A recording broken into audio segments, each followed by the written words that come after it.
नमस्कार. आज दुसरा सेशन आहे आपला महानगरपालिकाबद्दलचा. तर आपण काल पहा BMC आणि ज्या महानगरपालिका आहेत यांची स्थापना कशा पद्धतीने झालेली आहे याबद्दल काल चर्चा केली होती. त्यानंतर तुम्हाला बोलत बोलत मी वॉर्ड सिस्टीम वगैरे सांगण्याचा थोडासा प्रयत्न केला होता की महानगरपालिका का गरजेच्या असतात याबद्दल आपण काल चर्चा केली होती. मग आज नेक्स्ट पार्टकडे जाऊयात. मग नेक्स्ट पार्टला जाण्यापूर्वी थोडंसं मी एक स्टोरी सांगण्याचा प्रयत्न करणार आहे. ओके, पहा 2017मध्ये महानगरपालिकेचे इलेक्शन्स होते. मग इलेक्शन्स दरम्यान माझ्या मित्राने मला एक प्रश्न केला होता. पहा की इथे 3 उमेदवारांची नावं कसं काय आहे, किंवा आमदार आणि खासदार तुम्ही पहा MPs किंवा MLA यांच्या इलेक्शनमध्ये तुम्ही जर मतदान केलेलं असेल तर तुम्ही फक्त एकदाच मतदान करता, बरोबर आहे. पण ज्यावेळेस म्युनिसिपॅलिटीच्या मतदानाला तुम्ही जाताना त्यावेळेस तुम्हाला 3 वेळेस मतदान करावं लागतं. कुठे कुठे ते 4 वेळेस आहे, कुठे कुठे एकच वेळेस आहे. मग हे असं का? ओके, त्यांनी केलेला तो प्रश्न साहजिक होतो. आणि पहा त्या दरम्यान आपण गोलू बच्चे या दरम्यान नक्कीच ते बरोबर होता प्रश्न. मग त्याचं उत्तर मी आज देण्याचा तुम्हाला प्रयत्न करतो की बहुना आताही आपल्यापैकी काही उद्या मतदान देतील. 15 जानेवारी 2026 रोजी मतदान आहे, पहा गुरुवारी. सर्वांनी मतदान नक्की करा. तर पहा, मतदानाला गेल्यानंतर तिथे 3 किंवा 4 वेळेस तुम्हाला मतदान VVMचं बटन दाबावं लागेल. मग हे असं का? तर त्यासाठी थोडंसं एक प्रोसिजर आहे, ते समजून घेऊयात आपण. तर पहा, ही आहे वार्ड सिस्टीम, उमेदवार, बरोबर.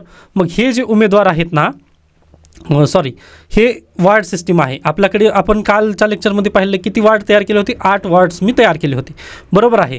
मग हे जे 8 वॉर्ड्स आहेत त्यासाठी आपल्या भारतीय संविधानामध्ये कलम 243S यानुसार कंपोजिशन देण्यात आलेलं आहे.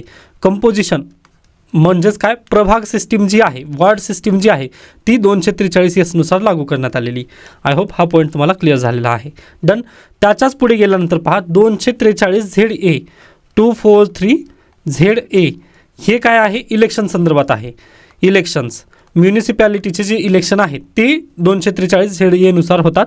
व ZAच्या मध्ये काय ZA कलम जो आहे या कलमामध्ये काय देण्यात आलं आहे? 243K मध्ये जे काही निवडणुका घेण्याचं संबंधी सूचना केलेल्या आहेत त्याच सूचना आर्टिकल 243ZA ला लागू असतील असं त्यांनी डायरेक्टली डेफिनेशन तिथे दिलेली आहे. पहा, त्यामुळे ज्यावेळेस तुम्ही पंचायत राज शिकणार आहात त्यावेळेस जे 243K आपण आर्टिकल पाहतो ना इलेक्शन संदर्भात, तेच आर्टिकल इथे पण लागू होणार आहे. आय होप हा पण पॉईंट आता तुम्हाला क्लिअर झालेला आहे.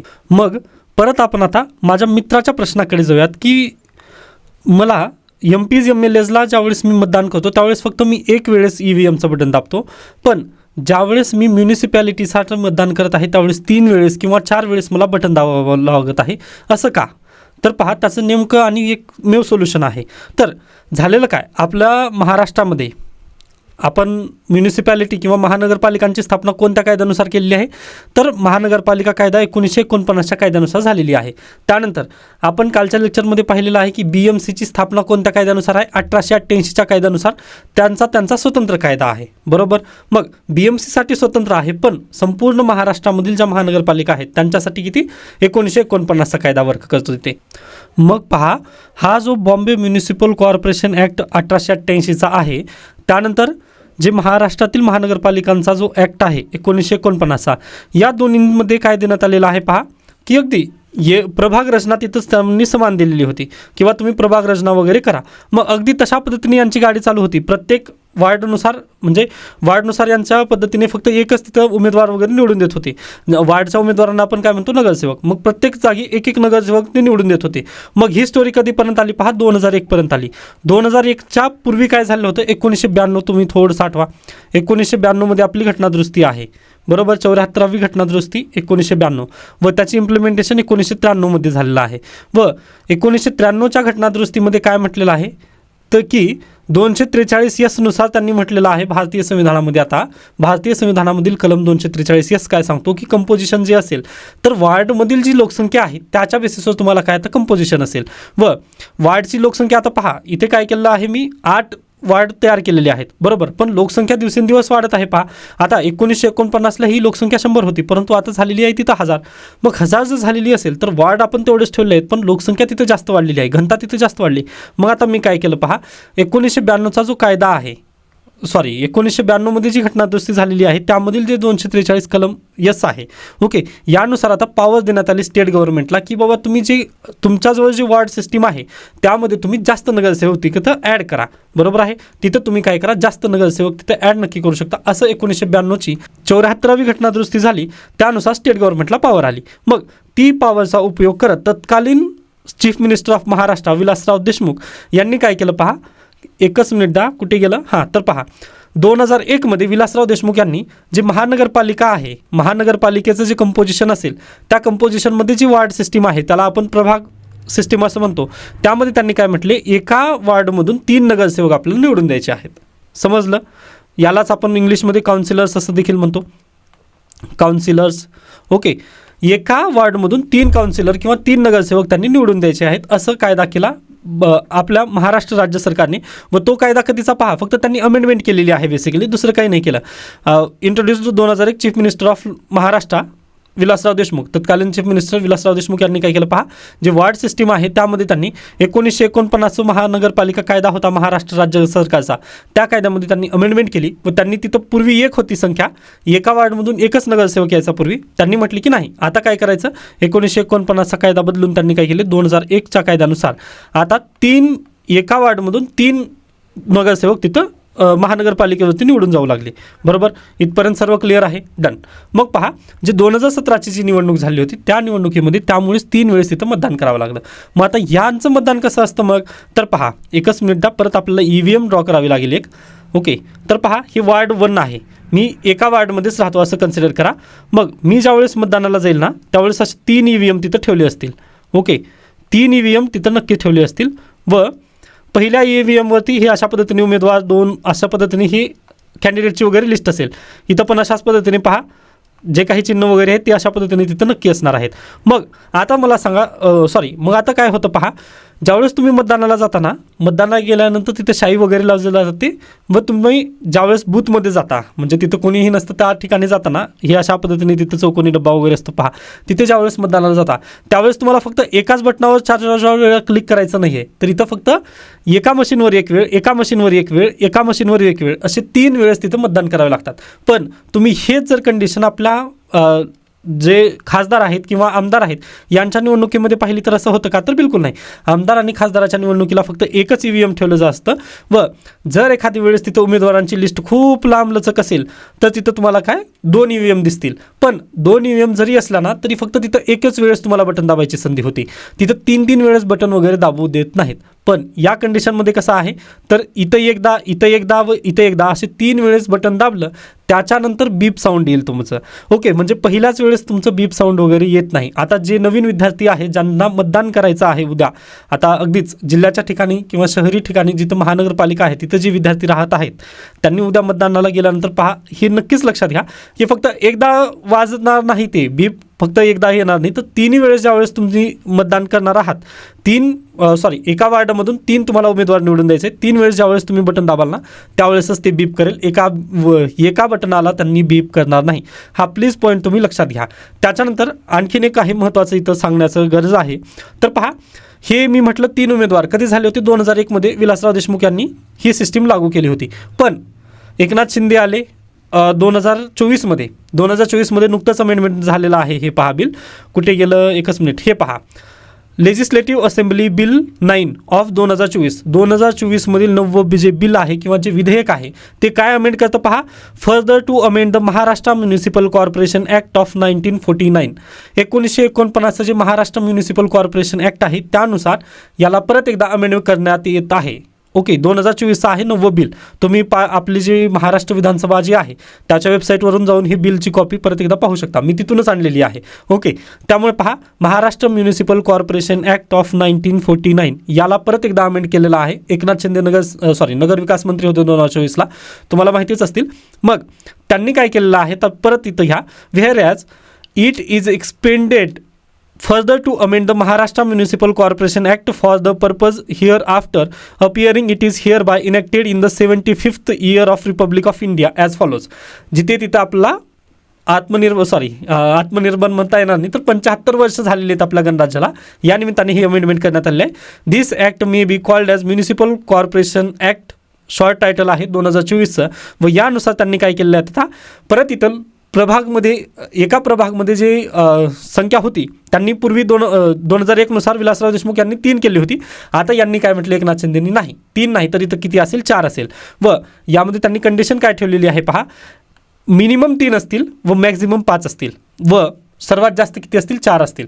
व आता मग आज कंडिशन काय आहे पहा, महाराष्ट्रामधील जे महानगरपालिका आहेत सध्याला, मग त्या महानगरपालिकेची जर जास्त लोकसंख्या वाढलेली असेल 2017पेक्षा तर तिथं 4 करण्यात आलेले आहे. अन्यथा बहुतांश जे महानगरपालिका आहेत त्यांची लोकसंख्या ही त्यांची जी वार्डमधील जी उमेदवारी संख्या आहे ती फक्त 3च आहे व जास्तीत जास्त यांनी 5 केलं आहे. म्हणजे फ्युचरिस्टिक थोडंसं हे अप्रोच ठेवण्यात आलेला आहे. मग आता तुम्ही म्हणाल की सर ही अमेंडमेंट वगैरे लक्षात ठेवायचं आहे का, तर बिलकुल नाही, याबद्दल प्रश्न येत नाहीत. फक्त मी तुम्हाला थोडंसं समजावून सांगावं या नात्याने मी घेऊन आलेलं आहे. मग आता ज्या महानगरपालिकेमध्ये 4 एका वार्डमधून 4 उमेदवार निवडून येणार आहेत ना, त्यांनी प्लीज लक्षात ठेवा. परत आता इथं काय होणार आहे, हे झालं 2017चं इलेक्शन. मग आता 2025चं जे इलेक्शन आहे त्यामध्ये आणखीन एक EVM इथं वाढलेली आहे व इथं उमेदवाराचं नाव हे अशा पद्धतीने लागलेलं आहे. व तुम्हाला आता मतदानमध्ये गेल्यानंतर तिथं त्यावेळेस तुम्हाला 4 वेळेस बटन दाबायचं आहे. 1 2 3 4 हे 4 वेळेस बटन दाबल्यानंतर तुम्हाला काय होईल, बीपचं साऊंड येईल. मग त्यावेळेस तुमचं मतदान कन्सिडर केलं जाईल. अन्यथा मग आता तुम्हाला काही प्रश्न पडेल की सर मी आलो, पळत आलो, मतदान केलं, पहिलं बटन दाबलं व MLA किंवा MPच्या इलेक्शनला आपण तसंच करतो व पळून जातो आपण, घाईमध्ये मी निघून गेलो, मग माझं मतदान कन्सिडर केलं जाईल का, तर बिलकुल नाही. मग त्यावेळेस जो इलेक्टरल तिथला बसलेला जो ऑफिसर असतो त्याला मुभा आहे की हा सगळ्यात शेवटचा जो नोटाचा बटन आहे, नन ऑफ दी अबव, तो बटन दाबून तुमचं मतदान तिथं कन्सिडर केलं जाऊ शकतं.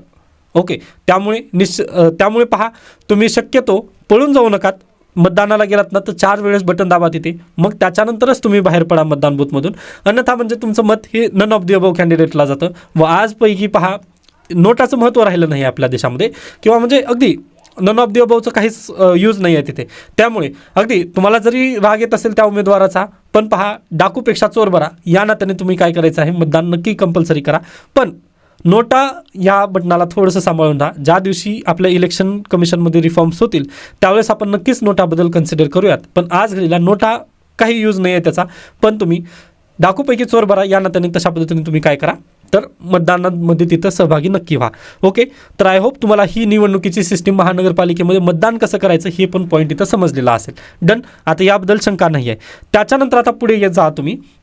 मग आता तुम्ही म्हणाल की हे एवढे कॅन्डिडेट जे आहेत, 4 जणांना आपण निवडून दिलेलं आहे, मग काय होतं पहा, तुमचं एक वार्ड आहे, आपण पहिल्या वार्डमध्ये इलेक्शन घेतलेलं होतं. मग प्रत्येक पार्टीचा एक विजेता तिथं झालेला आहे. पहिला आहे BJP, दुसरा आहे इंडियन नॅशनल काँग्रेस, तिसरा आहे NCP. आता यामध्ये पण 2 आहेत पहा, आपण शरद पवार घेऊयात. त्यानंतर चौथा आहे पहा शिवसेना, SNS, शिवसेना असं म्हणतात. मग शिवसेना उद्धव बाळासाहेब ठाकरे, अशा पद्धतीने ठाकरे गट असं लक्षात ठेवूयात. मग एवढं हे पॅनल तुमचं निवडून आलेलं आहे. म्हणजे प्रत्येक पक्षाचा एक निवडून आलेला आहे.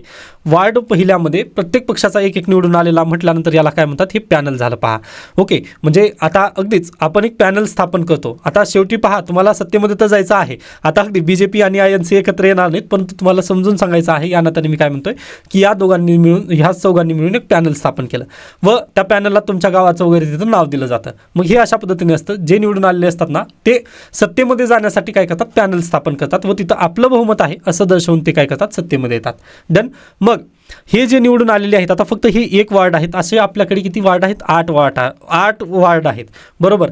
मग हे जे 8 वार्ड आहेत, या वार्डपैकी ज्या पक्षाला जास्त बहुमत मिळालेलं आहे, जसं की BJP, INC, nationalist Congress party, Sharad Pawar गट, किंवा शिवसेना, अगदी उद्धव बाळासाहेब ठाकरे गट, किंवा एकनाथ शिंदे गट. ओके, या सगळ्या पक्षांमधून ज्या पक्षाला जास्त सीट तिथं आलेल्या आहेत, किंवा 2-3 मिळून एकत्र येऊन, जसं की आता पहा, सध्याला महाराष्ट्रामध्ये 3 जणांची पार्टी आहे, BJP, ज्याला महायुती म्हणतो आपण. त्यानंतर SNS, शिवसेना, हे एकनाथ शिंदे गट. ओके, त्यानंतर तिसरा आहे NCP, अजित पवार गट. ओके, तर ह्या तिघांनी मिळून एकत्र येऊन काय केलं, महाराष्ट्रामध्ये सत्ता स्थापन केली पहा. व महाराष्ट्रामध्ये सत्ता स्थापन केल्यानंतर जो लीडर असतो त्याला काय म्हणतात, CM, chief minister of Maharashtra. Done. अगदी तसंच आहे इथे पण.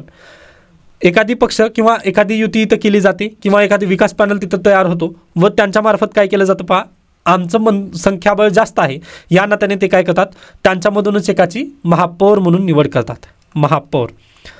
आय होप तुम्हाला हा पॉईंट समजलेला असेल. मग चीफ मिनिस्टर ऑफ महाराष्ट्रावरती कोण असतात, गव्हर्नर असतात.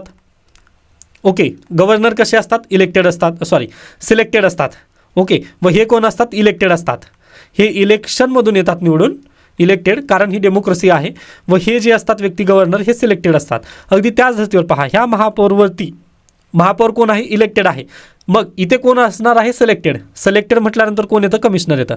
ओके, कमिशनर कोण असतो? मग IAS अधिकारी असतो. आय होप आता हा पॉईंट समजलेला आहे तुम्हाला. अशा पद्धतीने रूल करते डेमोक्रेसी. आता अगदी तसंच आहे, जिथे तिथे जा तुम्ही असंच आहे. जिल्हा परिषदच्या ज्यावेळेस इलेक्शन होतात ना तसंच आहे. पंचायत समिती तसंच आहे. ओके, म्हणजे तिकडे BDO वगैरे तुम्ही ते सर्व तुम्ही नावं वगैरे ऐकून असाल, पण प्रॉब्लेम कसा होतो पहा की ते आपल्या लवकरात लवकर लक्षात येत नाही. त्यामुळे पहा, पॉलिटिकल ऑब्झर्वर किंवा इंडियन पॉलिटिक्स जर तुम्हाला इझी जायचं असेल ना, तर तुम्ही पॉलिटिकल ऑब्झर्वर बनणं खूप गरजेचं आहे. म्हणजे आजूबाजूचं जे राजकारण वगैरे आहे ते कशा पद्धतीने चालतं हे जर समजून घेतलात ना, तर पॉलिटिक्स खूप सोपी आहे. ओके, तर आय होप तुम्हाला हा पण पॉईंट आता समजला असेल की महापौर आणि त्यानंतर कमिशनर कशा पद्धतीने तिथे बनतात. ओके, मग महापौर जवळ काही अधिकार असतात व कमिशनरकडे काही अधिकार असतात. आताच मी बोलत असताना तुम्हाला काय म्हटलं होतं की माझ्या मित्राने प्रश्न मला कधी केला होता? 2017 प्रश्न केला होता की बा 3 वेळेस आपण मतदान का करतो? बरोबर आहे.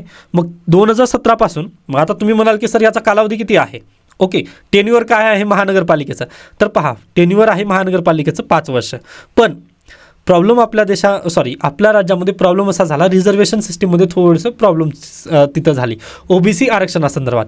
मग OBC आरक्षणासंदर्भात जी प्रॉब्लेम झाली त्यामुळे आपण काय केलं, आता याची मुदत कधी संपणार होती? 2022 2017च्या इलेक्शनची मुदत संपणार होती व ती संपली. पण OBC रिझर्वेशनचा इथं प्रॉब्लेम झाला. आता रिझर्वेशनचा आर्टिकल आपण उद्याच्या लेक्चरमध्ये पाहणारच आहोत, त्यावेळेस मी हे विस्तृतरित्या सांगेन. पण पहा, 2022 सगळ्या महानगरपालिकांची मुदत संपली, पण OBC आरक्षणाचं जे संदर्भाची जी केस होती ती गेली सुप्रीम कोर्टामध्ये. मग सुप्रीम कोर्टाने काय म्हटलं की स्टे द्यावा. मग सुप्रीम कोर्टाने म्हटलं तुमच्या महाराष्ट्रामध्ये आता इलेक्शन लागणार नाहीत, स्थानिक स्वराज्य संस्थेच्या इलेक्शन तिथं घेता येणार नाहीत, असं म्हणत सुप्रीम कोर्टाने ब्लँकेट बॅन केलं इलेक्शनवरती. व 2022 पासून ते 2026 पर्यंत काय होतं? कोणाचं राज्य होतं? मग कमिशनर्स राज्य होतं. ओके, जो सिलेक्टेड कॅन्डिडेट होता ना, जसं पहा आता महाराष्ट्र राज्यामध्ये जर एकाही पक्षाची जर सत्ता नसेल तर तिथं काय राष्ट्रपती राजवट लागवली जाते. बरोबर आहे. अगदी तसंच इथं पण केलं गेलं. पहा, 2022 महानगरपालिकांची जी मुदत होती ती संपली. मग 2022 ते 25 पर्यंत किंवा 26 पर्यंत तुम्ही म्हणू शकता, तर इथं राज्य कोणी केलं? तर IAS अधिकाऱ्याने केलं. ओके, व तो कोणाला रिपोर्ट करायचा डेली? तर CM, त्यानंतर सेंट्रल गव्हर्नमेंट. हे अशा पद्धतीने तिथे चालायला लागलं. मग आपल्या देशामध्ये डेमोक्रेसी असल्या कारणामुळे इलेक्शनला खूप महत्त्व आहे. मग याच कारणानिमित्त पहा, 2017 ते 22 पर्यंत अगदी सुरळीत इलेक्शन वगैरे झालेले होते. पण 2022 ते 25 या कालावधीमध्ये एकही इलेक्शन झालं नाही. फक्त ग्रामपंचायतीचे इलेक्शन झालेले होते. बाकी इलेक्शन स्थानिक स्वराज्य संस्थेची झाली नव्हती, कारण सुप्रीम कोर्टामध्ये केस दाखल झालेली होती व लास्ट इयरला सुप्रीम कोर्टाने याबद्दलचं स्टे उठवलेला आहे. मग त्यावेळेसच आपण सध्याला महानगरपालिकेची इलेक्शन वगैरे सध्याला पाहत आहोत. पहा, ओके, डेली दरवेळेस या बातम्या येतात. ज्या वेळेस आपण अशा पद्धतीने बातमीला मी ती घेतच असतो आपल्या न्यूज ॲनालिसिसमध्ये. तरी देखील तुम्हाला आय होप हे संपूर्ण पॉईंट्स वगैरे नक्की समजलेले असतील, किंवा सध्याला इलेक्शन एवढ्या दिवसानंतर का लागले की 2017 ते 22 पर्यंत 5 वर्षाचा कालावधी असताना देखील असं का झालं? तर 3 वर्षाचा गॅप होता व 3 वर्ष राज्य कोणी केलं? तर IAS अधिकाऱ्याने केलं. त्यामुळे पहा, इंटरव्ह्यूमध्ये वगैरे जर विचारण्यात आलं ना तुम्हाला की IAS तुम्हाला का व्हायचं आहे, तर पहा इथे खूप व्हर्साटाईल जॉब ऑपॉर्च्युनिटी आहेत. जसं की RBIचे जे चीफ आहेत गव्हर्नर ते पण IAS अधिकारी आहेत. व आता सध्याला तुम्ही म्युनिसिपल जर कॉर्पोरेशनमध्ये गेलात तर तिथं पण कोण आहेत? IASच आहेत कमिशनर म्हणून. त्यानंतर डिस्ट्रिक्ट मॅजिस्ट्रेट IASच आहेत. म्हणजे विविध कमिटीज वगैरे बसतात तिथं पण IAS अधिकारी असतात. म्हणजे प्रत्येक जागी तुम्ही तिथं IAS म्हटल्यानंतर अगदी पहा आपल्याकडे म्हण पण आहे, पहा IAS नेव्हर रिटायर्स. अगदी त्या पद्धतीने आहे की IAS जर झालात ना तुम्ही तर तुम्हाला खूप ऑपॉर्च्युनिटी भेटतील देशाला सर्व करण्यासाठी. आय होप हे पण पॉईंट तुम्हाला आता अगदी तिथं समजलेले आहेत. तरी देखील आता थोडेसे काही इथं न्यूज कटिंग वगैरे आणले होते मी, तुम्ही पाहून घेऊ शकता. Maharashtra civic polls confusion over voting 4 times as per corporation step up awareness on panel system. Okay, तर आता आय होप आपल्या विद्यार्थ्यांना समजलं आहे की 4 वेळेस मतदान तिथं का करायचं आहे. एकदाच मतदान नाही तर 4 वेळेस तुम्हाला मतदान करावं लागेल. व पहा, म्युनिसिपल कॉर्पोरेशन 28. आणखीन एक सगळ्यात महत्त्वाचा पॉईंट राहिला. आता ही जी चर्चा आपण केलेली आहे ही चर्चा सगळ्यात महत्त्वाची कोणा संबंधात होती? फक्त 1949च्या कायदा संदर्भात होती. बरोबर आहे. व महाराष्ट्रातील 28 ज्या महानगरपालिका आहेत ते कोणत्या कायद्यानुसार स्थापन झाले? तर 1949च्या municipal corporation act, Maharashtra municipal corporation act 1949 नुसार 28 महानगरपालिकांची स्थापना आहे. पण एक महानगरपालिका आपली कोपऱ्यात बसून सध्याला आपण हसत आहे, कारण आपण त्याबद्दल चर्चा केली नाही. ती आहे BMC, BMC कसं काय हसत आहे आपल्याकडे पाहून? का तर आपण चर्चा केली नाही. पण का चर्चा केली नाही तर पहा, हे सगळ्या ज्या महानगरपालिका आहेत 28 यांची स्थापना वेगळी आहे व BMCची स्थापना 1888ची आहे. ओके, मग त्या कायद्याला आपण अमेंड केलेला आहे का? तर बिलकुल नाही. त्या कायद्याला आपण हात देखील लावला नाही. मग आता मला सांगा अगदीच की जे काही मी चर्चा केली की 4 वेळेस तुम्हाला मतदान करायचं आहे, ते कुठं? ह्या 28 महानगरपालिकांसाठी. पण तुम्ही जर मुंबईमध्ये असाल तर तुम्हाला अगदीच फक्त एकदाच मतदान करावं लागेल. हां, त्यापैकी पण पहा BMCसाठीची सूट आहे ही. बाकी नवी मुंबई महानगरपालिका वगैरे जर असेल तर त्यांच्यासाठी वेगवेगळे आहेत. तिथं 3 आणि 4 वगैरे तसं दिलेलं आहे. पहा कुठे गेली ती पण कटिंग आणलेलं आहे मी. हां, apart from Navi Mumbai civic bodies such as Kalyan Dombivli municipal corporation Vasai Virar, त्यानंतर 1 कॅन्डिडेट सिस्टीम त्यांनी पण लागू केली आहे फक्त नवी मुंबईला सोडून. ओके, मग आपण हे चर्चा केलेली आहे. पहा मी बोलत असताना इथं कुठेतरी लिहिलेलं पण होतं. पहा एकच मिनिट. हे पहा 3, 4, 1 हे बोलत असताना मी म्हटलेलं होतं काही जागी 3 आहेत तर काही जागी 4 आहेत तर काही ठिकाणी 1च आहेत. तेच कारण आहे की काही महानगरपालिकांनी म्हटले की आमची लोकसंख्या वगैरे वाढली नाही, आम्हाला एका प्रभागमधून फक्त एकच नगरसेवक निवडून द्या. त्यानंतर काहींनी म्हटले की आम्हाला एका प्रभागमधून 4 नगरसेवक द्या आणि काहींनी म्हटले की एका प्रभागमधून आम्हाला 3 नगरसेवक द्या. तर हे अशा पद्धतीने राहिलेलं आहे आज सध्याला आपल्या महाराष्ट्रामध्ये. पण BMCचं काय झालेलं आहे? एकच मिनिट द्या, कुठे गेलं? चर्चा करत दुसरीकडे गेलो, सॉरी फॉर दॅट. तर पहा BMCचा कायदा आहे 1888. मग यामध्ये पण वॉर्ड सिस्टीम आहे. ओके, पण या वॉर्ड सिस्टीममध्ये फक्त एका वॉर्डमधून एकच नगरसेवक आज देखील निवडून जातो. तिथे 4 आणि 3 सिस्टीम वगैरे लागू करण्यात आलेली नाही आहे. आय होप आता हे सगळे पॉईंट तुम्हाला समजले असतील की मुंबईमध्ये फक्त एका वॉर्डला एकच नगरसेवक आहे. पण उर्वरित महाराष्ट्रासाठी कन्फर्म नाही आहे, कुठे 3 आहेत, कुठे 4 आहेत तर कुठे एकच आहे. ओके, ते तेवढंसं तुम्हाला जास्त काही गरजेचं नाही. हां, पण महानगरपालिकेची जर परीक्षाची महानगरपालिका एखादी भरती जर काढलेली असेल व त्या भरतीची परीक्षाची तयारी जर तुम्ही करत असाल ना तर थोडंसं हे वार्ड सिस्टीमला तुम्ही नक्की लक्षात ठेवू शकता त्या जिल्ह्यापुरतं. पण उर्वरित महाराष्ट्रासाठी प्लीज गरजेचं नाही आहे. BMCचं तुम्ही लक्षात ठेवू शकता की हे बदलणारा कायदा नाही आहे. परंतु जे ओपन पूर्ण महाराष्ट्र आहेत ते कायदे अगदीच बदलत असतात. आता पाहिलं ना आपण 2001मध्ये विलासराव देशमुख यांनी हे चेंज केलं होतं, त्यानंतर 2017मध्ये चेंज करण्यात आलं, 2024मध्ये चेंज केलेलं आहे, 2021मध्ये उद्धव ठाकरे यांनी चेंज केलं होतं. पण हे चेंज होत असतात. यामध्ये तुम्ही तेवढं स्लिप लूज करण्यासारखं वगैरे काही नाही आहे. फक्त इलेक्शनच्या दरम्यान तुम्हाला थोडंसं माहिती असणं गरजेचं आहे की किती वेळेस आपल्याला मतदान करायचं ते या कायद्यानुसार ठरतं. Maharashtra municipal corporation act of 1949. Okay, done. I hope आता इलेक्शन कसं होतं आणि इलेक्शनचं कलम काय हे सगळं तुम्हाला गोष्टी सांगितल्या आहेत महानगरपालिकेबद्दलच्या. याबद्दल काही शंका काही सजेशन असतील तर नक्की सांगू शकता. त्याच्यानंतर उद्याच्या लेक्चरमध्ये असंच आपण पुढचा पार्ट नक्की घेणार आहोत. तर नक्की उद्याचा पण व्हिडिओ तुम्ही पाहू शकता. धन्यवाद.